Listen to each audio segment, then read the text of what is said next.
టాపిక్స్‌లో ఏంటంటే baby గ్లోకి, lips okay. Okay. ఐబ్రోస్‌కి సంబంధించి అంటే పర్మనెంట్ ఐబ్రోస్‌కి సంబంధించి దానికి నాకైతే మోడల్ ఉన్నారు. స్టూడెంట్ ప్రాక్టీస్‌కి నాకు ఒక ఇద్దరు మోడల్స్ కావాలి వాళ్ళకి. హ్యాండ్స్ ఆన్ కోసం. ఓకే. ఓకేనా? సంతోషి అక్క క్లయింట్ వచ్చిర్రు హైబ్రోస్ కి, ఒకసారి రావా? దేనికొచ్చారు? హైబ్రోస్. ఇంకొకసారి చెప్పు. ఐబ్రోస్. ఐబ్రోస్. ఓకే. మరి ఇందాకేంటి హైబ్రోస్ అన్నావు? నవ్వు ఆపుకుంటున్నావు కదరా. By mistake ma'am. By mistake. ఈ బై మిస్టేకే చాలా మంది చేస్తున్నారు. మీరు కూడా చేస్తున్నారా? అంటే అది హైబ్రోస్ అనే పదం ఎక్కువగా వాడుతున్నారు కదా. ఐబ్రోస్ అని అనాలని మీకు తెలుసు.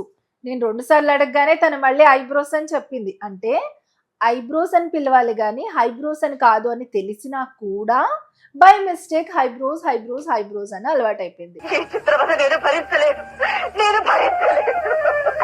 చాలా మంది సెలూన్ ఓనర్స్ చదువుకున్న వాళ్ళు కూడా పెద్ద సెలూన్ పెట్టి కూడా రన్ చేస్తూ ఐబ్రోస్ విషయంలో మాత్రం పొరపాటు హైబ్రోస్ అని ఎలా అలవాటైందో తెలీదు. అదంతా అప్పుడండి, ఇప్పుడు నేను మారిపోయానండి.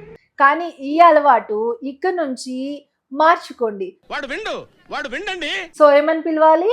హైబ్రోస్ కాదు, eyebrows. Okay, eyebrows. Call it as eyebrows. The R should be rolling. కింద పడి దొల్లాలన్నమాట.